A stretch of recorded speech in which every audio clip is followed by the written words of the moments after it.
बिस्मिल्लाहिर्रहमानिर्रहीम। अस्सलाम वालेकुम स्टूडेंट्स। आज की वीडियो जो है वो हमारे होम्योपैथिक सिलेबस की कंटिन्यूएशन में है।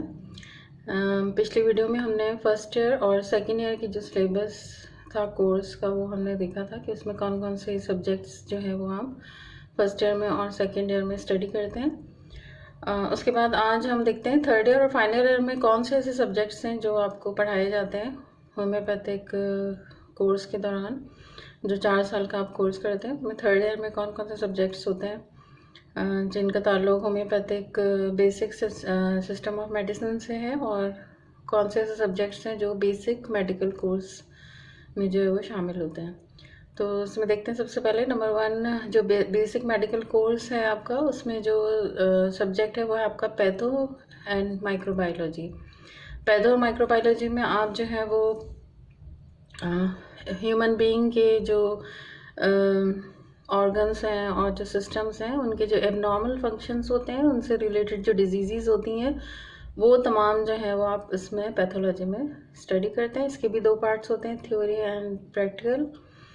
तो ये मिलाकर जो है वो फिर आपका पैथोलॉजी का सब्जेक्ट जो है वो कंप्लीट होता है। उसके बाद सेकंड नंबर जो है वो आपका है सेकंड नंबर पे जो सब्जेक्ट आता है वो है obs and gynae. Obs and gynae में आप जो है वो फीमेल रिप्रोडक्टिव ऑर्गन से रिलेटेड जितनी भी एबनॉर्मेलिटीज़ होती हैं या जो भी डिजीज़ होती हैं उनको स्टडी करते हैं, और प्लस प्रेगनेंसी एंड लेबर से रिलेटेड जो नॉर्मल और एबनॉर्मल दोनों कंडीशंस को जो है वो आप ऑब्स में स्टडी करते हैं। इस तरह से गायनी और ऑब्स का जो है वो आपका सब्जेक्ट कंप्लीट होता है इस तरह। नंबर 3 जो बेसिक मेडिकल कोर्स आता है थर्ड ईयर की क्लास के लिए वो आता है साइकोलॉजी। साइकोलॉजी में जो है आप माइंड से रिलेटेड मेंटल डिजीज़ जो होती हैं या मेंटल एबनॉर्मेलिटीज़ जो होती हैं, साइकेट्रिक इश्यूज़ होते हैं, वो तमाम आप साइकोलॉजी में स्टडी करते हैं। और होम्योपैथिक सिस्टम ऑफ मेडिसिन के बैकग्राउंड में अगर आप देखें तो साइकोलॉजी जो है बहुत इंपॉर्टेंट सब्जेक्ट होता है, क्योंकि हमारी जो मेडिसिन होती है होम्योपैथिक उसमें जो इम्पॉर्टेंस दी जाती है केस हिस्ट्री में, केस टेकिंग में जो माइंड सिम्टम्स को बहुत ज़्यादा इम्पॉर्टेंस दी जाती है, और की पॉइंट्स की हैसियत रखते हैं माइंड सिम्टम्स। तो अगर कोई साइकेट्रिक इश्यूज़ हों या साइकोलॉजिकल डिसऑर्डर्स होते हैं तो उनको आप होम्योपैथिक सिस्टम ऑफ मेडिसिन के थ्रू बहुत अच्छे तरीके से हैंडल कर सकते हैं। इसके बाद इसका बी पार्ट होम्योपैथिक कोर्सेज से रिलेटेड है। होम्योपैथिक कोर्स में अगेन वही 2 सब्जेक्ट्स हैं हमारे जो फर्स्ट ईयर से फाइनल ईयर तक स्टूडेंट्स को पढ़ाए जाते हैं। नंबर 1 इसमें मटेरिया मेडिका है, इसमें थ्योरी एंड वाइवा होता है। थर्ड ईयर में जो मेडिसिन होती हैं वो 45 मेडिसिन जो है वो इंक्लूडेड होती हैं। और सेकेंड जो सब्जेक्ट है बेसिक होम्योपैथिक कोर्सेज में थर्ड ईयर का वो है होम्योपैथिक फिलॉसफी पार्ट 3। तो ये आपके थर्ड ईयर का सिलेबस हो गया। अब देखते हैं फाइनल ईयर में कौन कौन से सब्जेक्ट्स जो है वो इंक्लूडेड होते हैं। अगेन ए पार्ट इसका बेसिक मेडिकल कोर्सेज में जो आता है वो नंबर 1 सब्जेक्ट है आपका फोरेंसिक मेडिसिन। फोरेंसिक में आप ज्यूरिस्प्रूडेंस और फोरेंसिक को दोनों को ही स्टडी करते हैं, और इसमें जो है वो जितने भी मेडिकल जो फील्ड है उसको किसी क्रिमिनल केसेस को रिजॉल्व करने के लिए जो है वो हेल्प दी जाती है।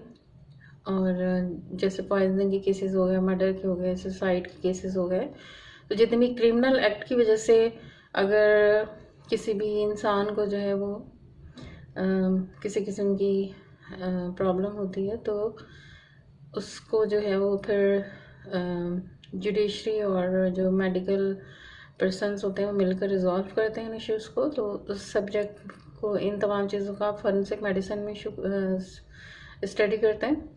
और सेकंड है इसमें माइनर सर्जरी। माइनर सर्जरी में जो है वो आप वो तमाम सिम्टम्स सिस्टम स्टडी करते हैं ह्यूमन बीइंग के, वो तमाम प्रॉब्लम्स और डिजीज़ जो जिनमें माइनर सर्जरी रिक्वायर्ड होती है उसको किस तरह से हैंडल किया जाता है होम्योपैथिक सिस्टम ऑफ मेडिसिन में, वो तमाम आप जो है माइनर सर्जरी में स्टडी करते हैं। उसके बाद अगेन सेकंड जो बी पार्ट है 4th ईयर का होम्योपैथिक मेडिकल कोर्सेज के जो सब्जेक्ट्स हैं, मटेरिया मेडिका है। मटेरिया मेडिका जब आप फाइनल ईयर में जो मटेरिया मेडिका पढ़ते हैं उसमें नई मेडिसिन्स इंक्लूडेड नहीं होती हैं, बल्कि जो फर्स्ट ईयर से लेके 3rd ईयर तक आपने जो मेडिसिन्स स्टडी की होती हैं उन मेडिसिन्स का कंपैरिजन करवाया जाता है फाइनल ईयर में, कि आप किस तरह से कंपेयर करेंगे सिमिलर अगर कोई कंडीशन कुछ मेडिसिन्स में अगर आपको मिल रही है तो आप किस तरह से डिफ़र करेंगे, कौन से केसेस में कौन से मेडिसिन को प्रेफर करते हैं। तो ये सब कंपैरेटिव मटेरिया मेडिका कहलाया जाता है। कंपैरेटिव स्टडी की जाती है इसमें फाइनल ईयर में। उसके बाद होम्योपैथिक फिलॉसफी पार्ट 4 जो है वो आप पढ़ते हैं। इसके अलावा इसमें जो एक सब्जेक्ट की एडिशन होती है बेसिक होम्योपैथिक कोर्स के अंदर, वो है केस टेकिंग एंड रिपर्टराइजेशन।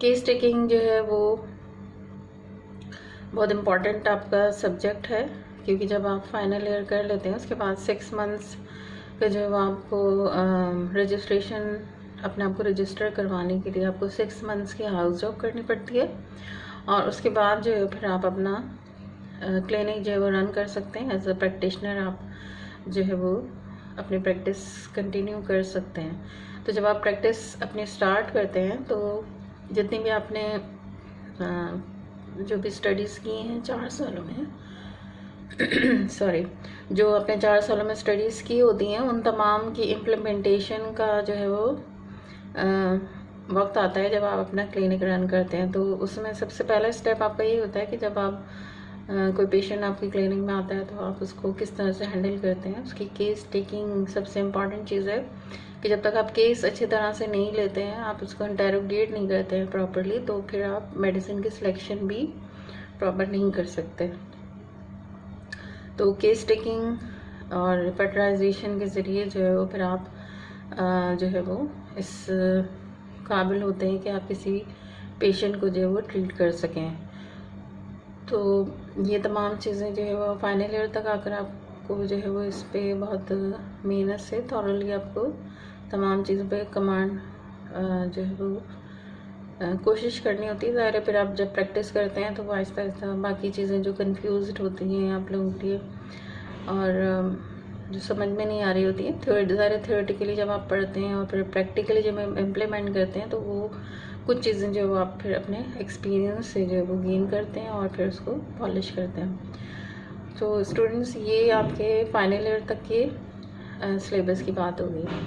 अच्छा, one more thing I want to add which I had to add it in first year subjects, but now I want to continue with that point. Actually हमारे यहाँ जब admission लेते हैं students तो उसमें जो students होते हैं, क्योंकि हमारे यहाँ बायोलॉजी कंपलसरी नहीं होता है, तो कुछ स्टूडेंट्स जो होते हैं वो कंप्यूटर साइंस के साथ या जो है वो प्री इंजीनियरिंग के सब्जेक्ट्स के साथ एडमिशन लेते हैं। तो जो लोग जो बायोलॉजी पढ़ के नहीं आते हैं इंटर में और वो प्री मेडिकल के बजाय प्री इंजीनियरिंग के साथ आते हैं या फिर कंप्यूटर साइंस के साथ आते हैं, तो फिर उनको जो है वो एडिशन जो है वो 3 सब्जेक्ट्स का एग्ज़ाम्स देना पड़ता है, उनको उसकी भी स्टडी करनी पड़ती है, और वो है आपके बायोलॉजी, फिज़िक्स एंड केमिस्ट्री। तो वो तमाम स्टूडेंट्स जो बायोलॉजी के स्टूडेंट्स नहीं होते, जो इंटर बायोलॉजी से करके नहीं आते या प्री मेडिकल से करके नहीं आते, तो उन स्टूडेंट्स को जो है इन 3 सब्जेक्ट्स का एडिशनल जो है वो पेपर्स देने होते हैं। तो इस तरह से फिर आपका जो है ये फर्स्ट ईयर कंप्लीट हो जाता है। ठीक है, वो 3 सब्जेक्ट्स प्री इंजीनियरिंग और कंप्यूटर साइंस वाले स्टूडेंट्स के लिए कंपलसरी होते हैं। तो इस तरह से जो है वो फिर आपका ये जो सिलेबस है वो कंप्लीट हो जाता है। तो यहाँ तक हमने जो है वो ब्रीफली 4 सालों के जो भी सब्जेक्ट्स थे उनको डिस्कस किया है। इसके बाद नेक्स्ट वीडियो में जो है हम 1 by 1 first year, second year, third year and final year के जो सब्जेक्ट्स हैं उनके टॉपिक्स को डिस्कस करेंगे कि कौन कौन से टॉपिक्स उनको कवर करने होते हैं किस सब्जेक्ट्स में, जिनमें से उनके एग्ज़ामिनेशन जो है वो कंडक्ट किए जाते हैं। तो फॉर टुडे हम यहीं तक रखते हैं इसको। टेक केयर, अल्लाह हाफिज़।